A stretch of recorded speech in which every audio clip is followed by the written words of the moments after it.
Welcome back to this channel. This is RJV Singh, or we are going to discuss the poem The Pilgrim of Night. So first we are going to discuss the summary. What is the summary? ठीक है, तो सबसे पहले summary देख लेते हैं इसमें कि होता क्या है The Pilgrim of Night में। देखो एक पोएम है ना कि स्पिरिचुअल ट्रैवलर यानी पिलग्रिम की एक जर्नी को दिखाती है। यहाँ पे जो पोइट है ना वो कहता है कि वो एक ऐसी दुनिया में सफ़र कर रहा है जो डार्कनेस से भरी हुई है, यानी नाइट है किससे भरी हुई है, डार्कनेस से। या नाइट का मतलब सिर्फ रात नहीं होता है, या नाइट का मतलब है इग्नोरेंस, सैड, दुख, कन्फ्यूजन, स्ट्रगल्स और लाइफ की डिफ़िकल्टीज़। ठीक है, लेकिन पॉइंट के अंदर है ना एक क्या है, गॉड्स डेथलेस लाइट, यानी ईश्वर की जो डिवाइन लाइट क्या है, प्रेजेंट होती है किसके अंदर, पॉइंट के अंदर। इसी लाइट की वजह से वो क्या है, अंधेरे और मुश्किलों से क्या है अपनी जो उसके रास्ते में अंधेरे और इतनी सारी प्रॉब्लम्स होने के बाद भी क्या है वो अपने सफ़र को जारी रखता है, यानी कंटिन्यू रखता है। रास्ते में उसके स्ट्रगल्स आते हैं, ऑब्स्टेकल्स आते हैं, पर वो क्या है हिम्मत नहीं हारता है अपनी। और जो पोएट है ना उसको पूरा विश्वास होता है कि एक दिन वो इस डार्कनेस को पार करके कहाँ चला जाएगा, ट्रूथ, नॉलेज और इमॉर्टैलिटी तक पहुँच जाएगा। इस तरह पोएम हमें क्या सिखाती है कि जो लाइफ में कितनी भी प्रॉब्लम्स आएँ, फेथ और डिटर्मिनेशन के साथ हमें क्या है हमेशा आगे बढ़ते रहना चाहिए। तो देखो स्टार्ट करते हैं। अबाउट द पोएट, 1872 में इनका बर्थ होता है, डेथ होती है इनकी 1950 में। कैलकाटा में इनका बर्थ होता है और डेथ कहाँ पे होती है, पौंडीचेरी में। इनके इंपॉर्टेंट वर्क्स हैं Savitri, a legend and a symbol, the life divine, the synthesis of yoga. देखो ये आ सकता है कि सिंथेसिस ऑफ योगा और सावित्री किसके वर्क्स हैं, एंड कलेक्टेड पोएम्स। फिर है उसके बाद में ये जो श्री औरोबिंदो हैं, ये क्या है, एक फ्रीडम फाइटर थे, फिलोसोफर थे, योगी थे और पायनियर ऑफ इंटीग्रल योगा। अब देखो पब्लिकेशन 1938 में ये वर्क पब्लिश होता है, रिवाइज होता है कब, 18 मार्च 1944 को। और कब, इनकी डेथ के बाद में इसको पब्लिश किया जाता है। कलेक्शन कौन सा था, curled from his sonnets from manuscripts, 1934 से 1947 के बीच में इनका ये curled from his sonnets from manuscripts ये वर्क आता है। अब ये शेक्सपियरियन सोनेट फॉर्म में लिखा गया है, 14 लाइन है इसमें, डिवाइड किया गया इसमें तीन क्वार्टरेंस और एक कपलेट। ठीक है, राइम स्कीम क्या रहेगी, A B C D E F G G. Iambic pentameter में लिखा गया है। Mystic, spiritual and philosophical lyric poetry है। टाइप कैसा है इसका, फ्री वर्ड्स में लिखा गया है, यानी written in sonnet. Confessional and philosophical. Age of literature कैसी है, कौन सी लिटरेचर की एज से बिलोंग करते हैं ये, modern Indian English poetry, mystic literature 20th century से। सेटिंग किस कहाँ की है इसकी, इनर साइकोलॉजिकल लैंडस्केप, यानी बाहर का कोई लैंडस्केप नहीं है इसमें, क्या है अंदर मन के अंदर की जो शिफ्टिंग फ्रॉम इल्यूमिन हाइट्स, यानी जो रोशनी से लेकर के कहाँ जा रहा है, अंधकार की तरफ मूव करता है। Mind to the dark abyss of unconscious, यानी सबकॉन्शियस माइंड है उसके जो नॉलेज, जो जितनी भी नॉलेज है उससे कहाँ की तरफ मूव कर रहा है, नाइट यानी डार्कनेस की तरफ। फिर उसके बाद में देखते हैं इसका टोन कैसा है। इसका टोन है रिजोल्यूट है। रिजोल्यूट का क्या मतलब होता है, एकदम दृढ़ निश्चय कर लिया है उसने कि वो पक्का डिसाइड कर चुका है कि चाहे कितनी भी सफरिंग्स आएँ उसे क्या है, उसे जो डार्कनेस है उसमें जाना ही जाना है। ठीक है, करेजियस है, यानी वो अपना इतना साहसी है कि वो जो रोशनी है वहाँ से उसकी तरफ कहाँ जा रहा है, अंधकार की तरफ मूव करता है। एंड डीपली स्पिरिचुअल, और कैसा है उसका जो वर्ल्डली गोल है ना, मतलब उसका जो गोल है ना किसी वर्ल्ड में एंटर करना नहीं है, बल्कि कहाँ है, गॉड, ट्रूथ और इमॉर्टैलिटी को अचीव करना है। अब देखो थीम्स क्या क्या है इसकी, मूड देखते हैं। बिगिन सोम्बर एंड एडवेंचरस, कैसा हो जाता है, सोम्बर एंड एडवेंचरस। पोएम की शुरुआत में लगता है कि जो पोएट है ना एक डेंजरस जर्नी पर निकला हुआ है, लेकिन जैसे ही पोएम्स आगे बढ़ती है तो क्या होता है, पता चलता है कि वो किसकी तरफ जा रहा है, गॉड की तरफ मूव कर रहा है। Very dark, challenging in the middle and close with triumphant hope and divine certainty, किसकी तरफ जाता है, डिवाइन की तरफ। थीम्स क्या क्या है इसमें, द डिसेंट इनटू इनकंसियंट, इसका मतलब होता है सबकॉन्शियस माइंड की तरफ जाना। जो पॉइंट है ना किस लेवल तक जाता है, अंधकार के उस लेवल तक जाता है कि उसके बाद में आगे कुछ मतलब अंधकार खत्म होता है, वहाँ तक वो जाना चाहता है। अब देखो पॉइंट है ना यहाँ पे ऐसा नहीं है कि वो उसे डर के भाग रहा है, वो क्या जानबूझकर उस अंधेरे में जाना चाहता है और उसका सामना करना चाहता है ताकि वो उसे बदल सके। स्पिरिचुअल परसिवरेंस दिखाया गया यहाँ पे, इसका मतलब वो लगातार मेहनत और धैर्य से अपना जो धैर्य से बनाए रखता है। The journey involves long phases of doubt, अब इस जर्नी में क्या खूब सारे डाउट्स आते हैं। Silence and dryness where God's voice can not be heard, मतलब एक ऐसे लेवल पे पहुंच जाता है जहाँ पे उसको गॉड की जो वॉइस है वो नहीं आती, यानी उसको उसके अंदर का जो फेथ है वो क्या है, थोड़ा डगमगाने लगता है। डिवाइन ट्रांसफॉर्मेशन एंड इमॉर्टैलिटी, इसका क्या मतलब है कि ट्रांसफॉर्मेशन का मतलब होता है बदलाव, और इमॉर्टैलिटी का मतलब है अमरता। Even the darkest part of life can be redeemed and turn into a path to the eternal. यहाँ पे पॉइंट का मानना है कि जो लाइफ का जो सबसे डार्क फेज होता है ना, यानी वो भी क्या है, बेकार नहीं होता है। अगर इंसान विश्वास रखे और किस पे, गॉड पे विश्वास रखे, तो क्या है, वो सच्चाई तक पहुंचने का रास्ता बना सकता है। Even the darkest part of life can be redeemed turn into a path of to the eternal, यानी इसको जो बुरे से बुरे रास्ते को भी क्या है, एक अच्छा रास्ता बना सकता है। अब यहाँ पे कुछ वर्ड्स यूज़ हुए। एसिग्नेशन का मतलब है एक अपॉइंटमेंट और एग्रीमेंट, ठीक है। रेंडेव्यू का मतलब है एक pre arrange meeting place. Illumine mind का मतलब है the higher peaceful spiritual plane that poets leave behind, यानी एक ऐसा माइंड जहाँ पे बिल्कुल एकदम कैसा है, पीसफुल है और हायर स्टेट पे पहुँचा हुआ है। वो उस हायर स्टेट को छोड़ के कहाँ जाना चाहता है, एबीज में जाना चाहता है, यानी एकदम जो डार्केस्ट जो प्लेस है वहाँ जाना चाहता है। The dull slime chill wave का मतलब है the lowest lifeless state of matter and human ignorance. Inconscient का मतलब है the blind dark layer of creation that has forgotten its divine origin, यानी एकदम अंधकार में। सेलेशियल फ्रेंड यहाँ पे गॉड को माना गया है, गॉड और the divine master whose voice seem lost during the trial. अब क्या है, जब वो पॉइंट इतना गहराई में जाता है तो उसके जो दोस्त है यानी गॉड, उसकी भी आवाज़ आना बंद हो जाती है। ये पोएम्स की लाइन है। I made an assignation with the night in the Aves was fixed और rendezvous in my breast carrying God's deathless light. I came her dark and dangerous her to woo. The poet makes a conscious choice, यानी उसको कोई दबाव नहीं करता, वो खुद ही अपने बेसिस पे चॉइस बनाता है, चुनता है किसको, किस में एंटर करने के लिए, डार्कनेस में एंटर करने के लिए। Carrying the immortal light of gods to win over the transform it, और किसके लिए, अपने अंदर उस लाइट को लेके जाता है, किसकी, गॉड की जो डिवाइन लाइट होती है, और किसको बदलने के लिए, अंधकार को बदलने के लिए। ये कुछ लाइंस हैं, इनको आप वीडियो पॉज करके देख सकते हो, पढ़ सकते हो।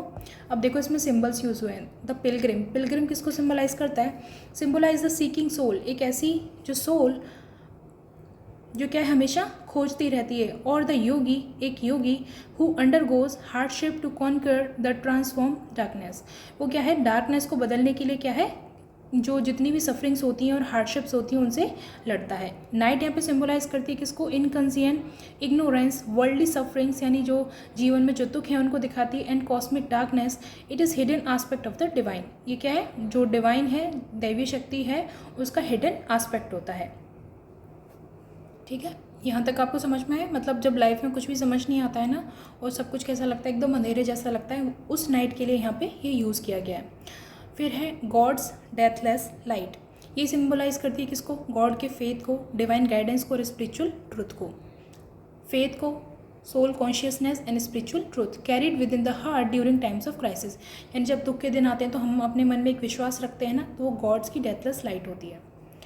द ग्रे शोर डल्स टाइम, इसका क्या मतलब है, जो मटेरियल वर्ल्ड है ना और ह्यूमन इग्नोरेंस को यहाँ पे सिंबलाइज किया गया। Symbolise the mud of material existence, heavy, sticky and the slow moving reality of human life। कहने का मतलब है कि ये जो लाइफ का क्या है, सबसे लो फेज होता है, बोरिंग होता है और नेगेटिव स्टेट को यहाँ पे दिखाता है। जब इंसान सिर्फ है ना भारी प्रॉब्लम्स में उलझा रहा है, और क्या है, उसका अपना हायर जो पर्पस होता है, क्या है, हायर पर्पस क्या है, गॉड से कनेक्ट होना, उसको भूल जाता है, तो उसको यहाँ दिखाया गया है। फुटप्रिंट्स किसको सिंबलाइज करते हैं, स्पिरिचुअल एफर्ट ऑफ प्रोग्रेस को, symbolize the spiritual effort and evolutionary progress को। Every step creates a road for other toward liberation. अब ये क्या है, जो पॉइंट की जो हर एक स्टेप है ना, उसकी स्पिरिचुअल ग्रोथ को दिखाता है। मतलब छोटे छोटे एफर्ट्स भी क्या एक दिन क्या है, बहुत बड़ी सक्सेस तक ले जाते हैं। कहने का मतलब है बूंद बूंद से घड़ा बढ़ता है, और एक एक स्टेप क्या किसकी तरफ लेके जा रहा है इसको, लिबरेशन की तरफ, यानी आज़ादी की तरफ। अब देखो इसकी समरी देख लेते हैं। देखो पोएम है ना, पॉइंट डिस्क्राइब करता है कि स्पिरिचुअल मिशन को, एक स्पिरिचुअल मिशन पर निकला हुआ है पॉइंट, और वो किसके साथ में निकला है, अपने इल्यूमिन माइंड, यानी जो पीसफुल जो स्टेट थी उसको छोड़ करके किसकी तरफ जा रहा है, वो डार्कनेस की तरफ जा रहा है। Leaves the peaceful heights of the illumine mind and descend into the darkest unknown night. यहाँ तक समझ में आया। Carrying only God's light in his heart, अपने, और जो अपने दिल में क्या है, सिर्फ भगवान की जो शक्ति है, जो लाइट है, उसको अपने हृदय में लेके जा रहा है। He enter the abyss to transform its darkness, और वो किस में एंटर करता है, एबीज में यानी डार्कनेस सफरिंग्स को झेलता है, उसके पास सिर्फ एक तो गॉड की जो लाइट है वो है, इसका मतलब उसके पास गॉड की गाइडेंस है। और जो सफ़र होता है उसके दौरान उसे क्या है, लोनलीनेस फील होता है, साइलेंस होती है, इग्नोरेंस होता है, उसका सामना करना पड़ता है। कभी कभी उसे लगता है कि गॉड भी उससे दूर हो गए हैं। ठीक है, गॉड्स वॉइस सीम्स लॉस्ट, कभी कभी क्या लगता है उसे कि गॉड भी उससे क्या है, दूर हो गए। And the journey feels endless, और ये जो जर्नी है वो कैसी दिखाई देती है कि अब क्या है, ख़त्म नहीं होने वाली। Yet it with deep conviction the poet declares that the difficult path he carves with his footstep will become a pathway to immortality।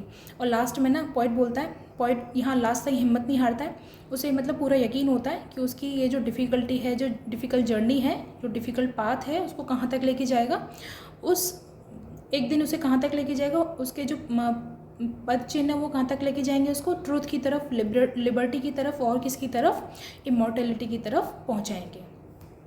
अब इसका डीप मीनिंग देख लेते हैं। देखो, the poem outlines Shri Aurobindo's philosophy of evolutionary spiritual transformation. ये जो poem है ना, किससे जुड़ी हुई है, जो श्री औरोबिंदो थे उनकी जो फिलोसॉफिकल जो राइटिंग्स थी उनसे जुड़ी हुई है। मतलब जो नॉर्मल सेंट्स होते हैं, संत होते हैं, वो क्या करते हैं, इस दुनिया से दूर जाकर क्या है, पीस ढूंढते हैं।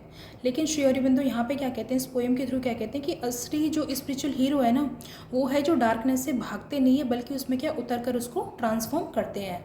ठीक है, अब देखो पढ़ो। Unlike ascetic who escape the world, the true spiritual warriors brings divine light down into the darkest depth of existence।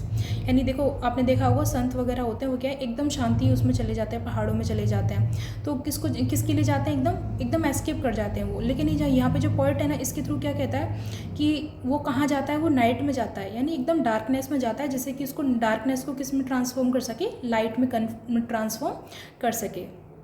The night is not able to be destroyed but a hidden face of God. जो night है ना, कोई ऐसी चीज़ नहीं है या कोई बुराई ऐसी नहीं है जिसको डिस्ट्रॉय किया जा सके, बट जबकि वो क्या है, एक हिडन फेस है किसका, गॉड का, जिसको कि क्या है, लव एंड ट्रांसफॉर्म, जिसको कि प्यार से उसको ट्रांसफॉर्म किया जाना चाहिए। पॉइंट है ना, डार्कनेस को क्या मतलब दुश्मन नहीं मानता, एनिमी नहीं मानता, उसके लिए क्या है, डार्कनेस भी क्या है, गॉड की एक क्रिएशन है, जिसे डिवाइन लाइट से क्या है, बदला जा सकता है।